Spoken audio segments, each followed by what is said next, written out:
नमस्कार विद्यार्थियों, स्वागत है आप सभी का फिर से एक बार स्टूडेंट सॉल्यूशन क्लासेस की सीरीज टॉप 10 वाली क्लास। और आज हम फिर से लेकर आ चुके हैं सोमवार, आपकी घड़ी में बज चुके हैं 2 और ये तीसरी क्लास मांग की अवधारणा, कॉन्सेप्ट ऑफ डिमांड। आइए शुरू करते हैं। और अगर आपने इससे पहले के 2 वीडियोज़ अगर नहीं देखे हैं तो प्लीज़ आप प्लेलिस्ट में जाइए, वहाँ जाकर चेक कीजिए। वहाँ ऑलरेडी आपके लिए 2 लेक्चर इंतज़ार कर रहे हैं। इकोनॉमिक्स की पूरी प्लेलिस्ट बनी हुई है, कुछ लेक्चर्स भी वहाँ बने हुए आपको मिल जाएंगे, जिसके माध्यम से आप आराम से स्टडी कर सकते हैं। चलिए शुरू करते हैं इस क्लास को। और इस क्लास में हम डील करेंगे चैप्टर 3 कॉन्सेप्ट ऑफ डिमांड।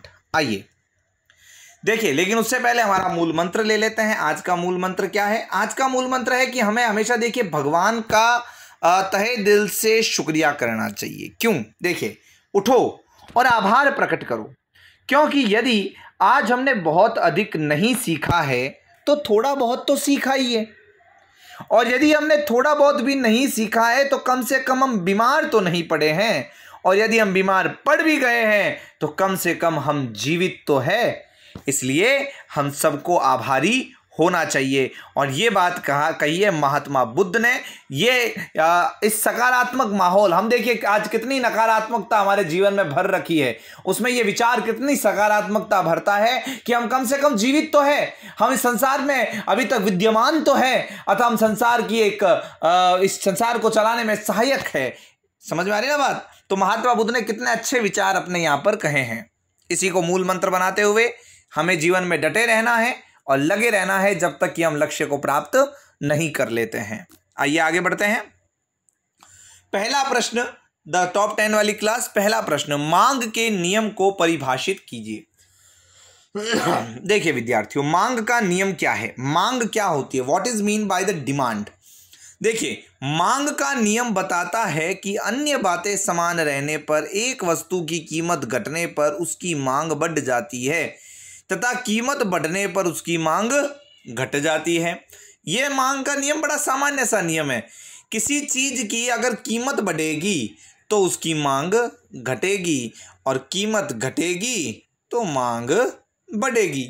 लेकिन इसमें अन्य चीजों को स्थिर रहना आवश्यक हो जाता है। तो ये है मांग का नियम। बड़ा सिंपल सी बात है। किसी भी चीज की अगर क्या हो जाएगी, कीमत बढ़ेगी तो उसकी मांग घटेगी। इतना सा नियम, बहुत ही आसान भाषा में। दूसरा महत्वपूर्ण प्रश्न जो पूछे जाने की बहुत संभावना रहती है कि गिफिन वस्तुएं क्या है? गिफिन वस्तुओं से आशय ऐसी घटिया वस्तुओं से। कैसी वस्तुएं जी? घटिया वस्तुएं, बेकार वस्तुएं। ठीक है, ऐसी घटिया वस्तुओं से लगाया जाता है जिन पर उपभोक्ता अपनी आय का एक बड़ा हिस्सा खर्च करता है तथा ऐसी वस्तुओं की कीमत कम होने पर मांग बढ़ती नहीं है बल्कि घट जाती है। बहुत सारी ऐसी चीजें होती है जिस पर उपभोक्ता खर्च करता है, और जब इनकी कीमत कम होती है तो साथ ही साथ अगर इनकी कीमत बढ़ती है तो मांग बढ़ती है, कीमत घटती है तो मांग घट जाती है। कीमत कम होने पर मांग घट जाती है, उल्टा काम करती है गिफिन वस्तुएं। क्वेश्चन पूछा जा सकता है। आइए इसको थोड़ा और विस्तार देते हैं। यहाँ पर सामान्य वस्तु और घटिया वस्तु क्या है, यहाँ पर ये कॉन्सेप्ट अगर आपको समझ में आएगा तो अच्छे से आप इसको समझ पाएंगे। आइए देखते हैं। देखिए, सामान्य वस्तु से आशय ऐसी वस्तु से लगाया जाता है जिसकी मांग मूल्य बढ़ने पर घटती है।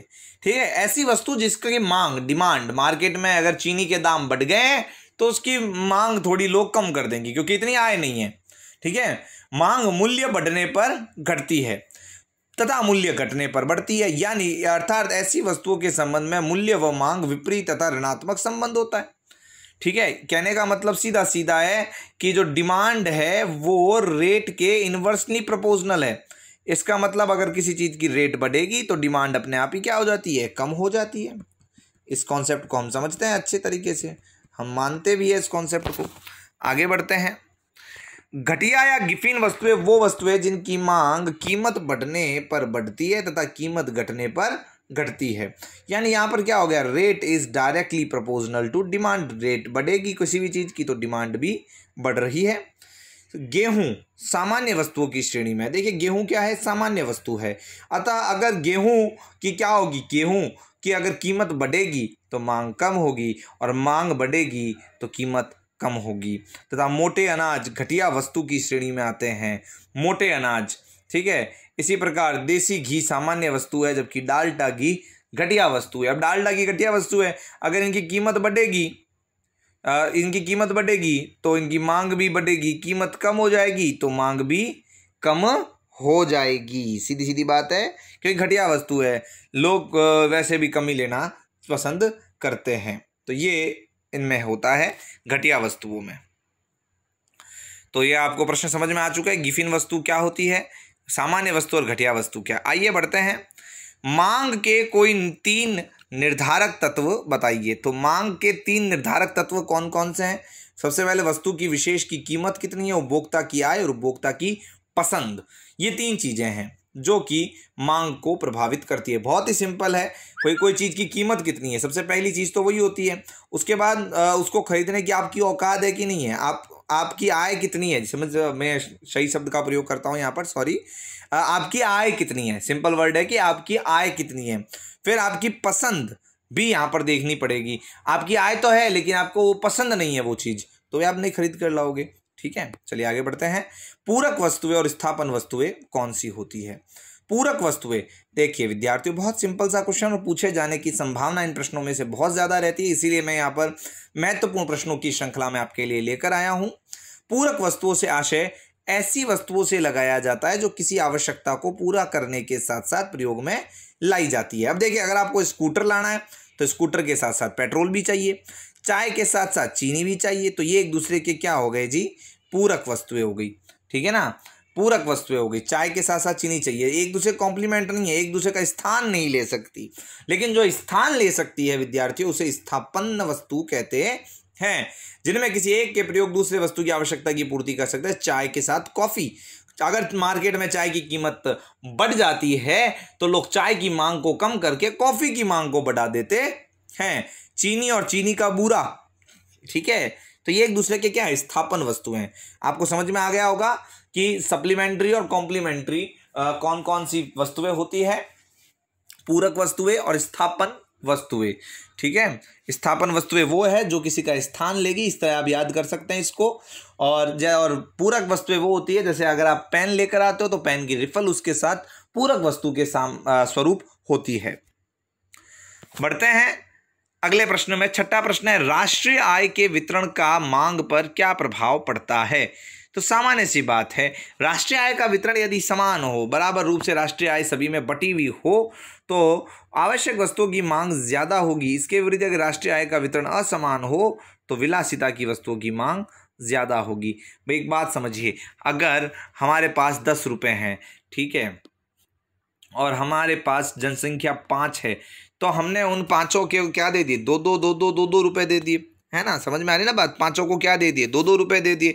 अब वो 2 रुपए के अंदर कोई विलासिता की वस्तु थोड़ी खरीदेंगे, यानी कोई लग्जरी वस्तु थोड़ी खरीदेंगे। पहले आदमी को पहला क्या चाहिए, रोटी, कपड़ा, मकान, शिक्षा, चिकित्सा। तो पहले वो अपनी आवश्यकताओं को पूर्ति करेगा, खाने पीने की चीजें एकत्रित करेगा, तत्पश्चात जो पैसा होगा उसे विलासिता पर खर्च करेगा। तो अगर राष्ट्रीय आय का समान वितरण हो तो व्यक्ति कहां खर्च करता है, अपनी मूलभूत आवश्यकताओं पर खर्च करता है। वहीं अगर इस 10 रुपए का 5 लोगों में जब वितरण करना था तो एक को तो आपने 5 दे दिया और बाकियों को 1 1 2 1 1 इस तरह असमान वितरण कर दिया। तो ये 5 जिसके पास है वो क्या खरीदेगा, वो एसी खरीदेगा, वो टीवी खरीदेगा, वो रेफ्रिजरेटर खरीदेगा, वो बहुत सारी विलासिता की चीजें खरीदे, क्योंकि उसके पास क्या है जी, ज्यादा है दूसरों से। तो यानी कि राष्ट्रीय आय का जब समान वितरण होता है तो आदमी आवश्यकताओं की चीजें खरीदता है, और जब राष्ट्रीय आय का समान वितरण होता है तो व्यक्ति विलासिता की चीजों की तरफ ज्यादा प्रवृत्त हो जाता है। आगे बढ़ते हैं। 7वां प्रश्न है, बाजार मांग से क्या आशय है? आइए समझते हैं बाजार मांग। बाजार में अनेक उपभोक्ता होते हैं, हम जानते हैं जी। देखो, एक होती है व्यक्तिगत मांग, एक होती है बाजार मांग। व्यक्तिगत मांग आदमी की किसी चीज से कितनी मांग है, कितना डिमांड है, वो उसकी व्यक्तिगत मांग है। और बाजार मांग का मतलब होता है विभिन्न अलग अलग इंडिविजुअल्स को मिला दो, सब, और sum of the all individual is complete to called market. या एग्रीगेट। ठीक है, बाजार में अनेक उपभोक्ता होते हैं।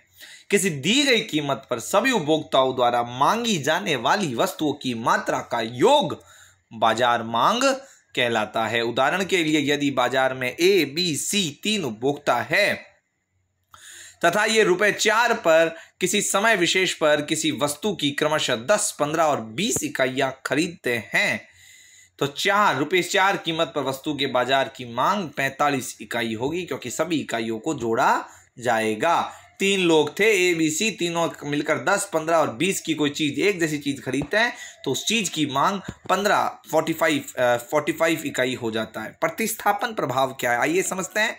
प्रतिस्थापन प्रभाव बहुत ही ज्यादा पूछा जाने वाला प्रश्न बन सकता है इस बार आपके लिए। प्रतिस्थापन प्रभाव क्या है विद्यार्थियों, देखिए गौर से।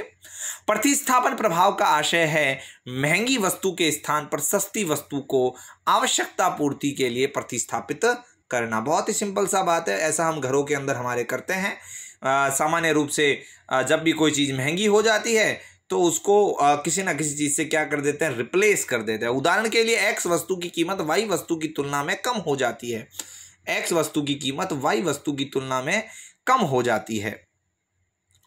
ठीक है, एक्स वस्तु की कीमत वाई वस्तु की तुलना में कम हो जाती है तो उपभोक्ता वाई वस्तु के लिए सस्ती वस्तु एक्स को प्रतिस्थापित करता है और एक्स वस्तु की मांग बढ़ जाती है। इसे प्रतिस्थापन प्रभाव कहते हैं। ठीक है, हमारे भारतीयों की क्या है ना, बड़ी खतरनाक सोच है। वो कहते हैं कि सस्ता ही है सबसे अच्छा, उनके लिए क्या है, सस्ता ही है सबसे अच्छा।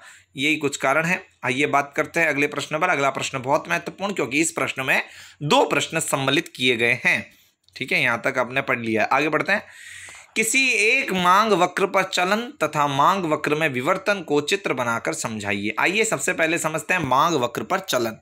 मांग वक्र पर चलन क्या है, किसी वस्तु की कीमत में परिवर्तन, यानी कि वस्तु की कीमत में परिवर्तन या तो कमी होगी या बढ़ेगी। कोई वस्तु की कीमत बढ़ जाएगी या कम हो जाएगी, से उस वस्तु की मांगी जाने वाली मात्रा में जो परिवर्तन एक ही मांग वक्र पर चलने से दिखाया जाता है। ये निम्न चित्र से स्पष्ट है। आइए चित्रों को समझने का प्रयास करते हैं। सबसे पहले आपको यहाँ चित्र दिखाई दे रहा है। सेब की कीमत प्रति किग्रा रुपये, यह देखिए यहाँ पर सेब की कीमत है जो कि यहाँ पर बढ़ती जा रही है। 25 रुपये, 50 रुपये, 75 और 100।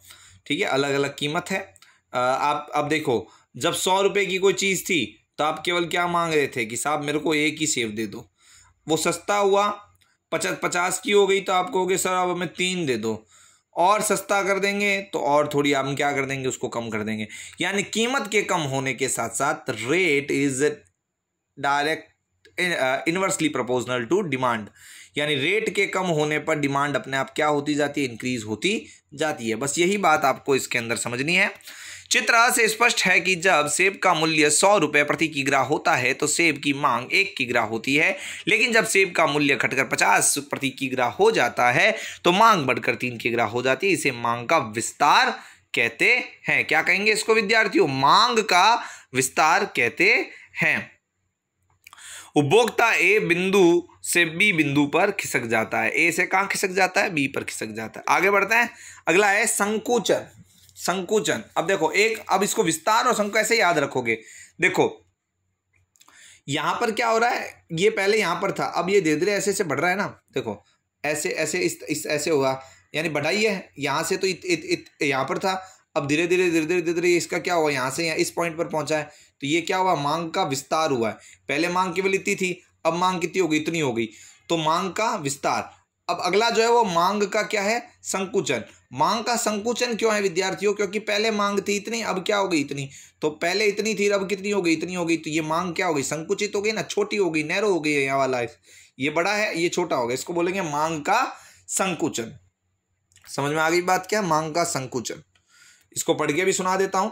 चित्र ब में जब कीमत 50 रुपये प्रति किग्रा होती है तो उपभोक्ता 3 किग्रा सेब खरीदता है, लेकिन जब कीमत 100 रुपये हो जाती है तो वो 1 किग्रा खरीदता है। उपभोक्ता मूल्य परिवर्तन के कारण ए से बी पर उस वक्र पर खिसक जाता है। इसे मांग का संकुचन कहते हैं। आगे बढ़ते हैं। अगली चीज है मांग में विवर्तन। इसको समझिए विद्यार्थियों, मांग में विवर्तन। मांग में विवर्तन का आशय उपभोक्ता की आय में परिवर्तन होने के फलस्वरूप जबकि वस्तु का मूल्य अपरिवर्तित रहता है। वस्तु का मूल्य अपरिवर्तित रहे, वस्तु का मूल्य अपरिवर्तित रहे और उपभोक्ता की आय में परिवर्तन होने से ऐसा कुछ होता है जिससे उसके एक वक्र दूसरे वक्र पर खिसक जाने से यह निम्न चित्रों से स्पष्ट होता है। आइए चित्रों को समझते हैं, चित्रों के माध्यम से और अच्छे समझ में आएगा। देखिए इस चित्र को गौर से देखिए विद्यार्थियों, बहुत आसान है, कोई खास नहीं है। पहले स्थिति ये थी, पहले स्थिति क्या थी, ये थी, वस्तु की कीमत ये थी और वस्तु की मात्रा ये थी। वस्तु की कीमत बढ़ेगी, वस्तु की कीमत बढ़ेगी तो उसकी मात्रा भी बढ़ेगी, तो डी से D1 यानी क्या हो गया, ये बढ़ गया। इस तरीके से समझ में आ रही है बात ना, ये आपके जो मांग का विवर्तन है वो बढ़ गया। चित्र 6 में आय बढ़ने पर मांग वक्र DD से D1 हो जाता है। उपभोक्ता द्वारा वस्तु की खरीदी जाने वाली मात्रा OQ, उपभोक्ता द्वारा वस्तु की खरीदे जाने वाली जो मात्रा है वो OQ से अब क्या हो गई, OQ1 हो गई, क्योंकि क्या हो गई, कीमत बढ़ गई, यहाँ पर कीमत बढ़ गई और वस्तु की मात्रा भी क्या है जी, साथ साथ में बढ़ रही है। आय बढ़ने से उपभोक्ता DD के A बिंदु से D1 में B बिंदु में खिसक जाता है, इसे मांग में वृद्धि को दर्शाता है। अगला इसके जस्ट उल्टा हो जाएगा, पहले DD यहाँ पर आ गया, देखिए गौर से, ये DD यहाँ पर है और खिसक कर क्या आ गया, नीचे की तरफ आ गया। बस इतनी बात समझनी है, इसे कहते हैं क्या, मांग में गिरावट या मांग में कमी कहते हैं। बहुत सिंपल सी बात यहाँ पर हमने समझ ली है। तो देखिए विद्यार्थियों, ये हुआ आज का वीडियो और आज के वीडियो में हमने जो 10 महत्वपूर्ण प्रश्न किए हैं, इन 10 के 10 महत्वपूर्ण प्रश्नों को अपनी कॉपी में नोट डाउन कीजिए। इस वीडियो को ज़्यादा से ज़्यादा शेयर कीजिए, अपने सभी दोस्तों तक पहुंचाइए। हो सकता है कि आपका कोई दोस्त, आपका कोई मित्रगण जिसने इस कोविड के कारण पढ़ाई नहीं कर पाया है, जिसने ये सब्जेक्ट तो ले लिए हैं लेकिन 11th में भी प्रमोट होकर आया था इसलिए नहीं पढ़ पाया था और 12th में भी टाइम और परिस्थितियां उसके साथ ऐसी नहीं हुई कि वो पढ़ पाया हो। यदि आप लोग ये वीडियो देख रहे हैं तो वीडियो को लाइक शेयर करके उस विद्यार्थी तक पहुंचाने का कष्ट कीजिए, यही हमारी तरफ से एक उसके लिए उपहार होगा। Thank you for watching. देखते रहिए, सीखते रहिए स्टूडेंट सॉल्यूशन क्लासेस के साथ। बहुत बहुत धन्यवाद, बहुत बहुत आभार।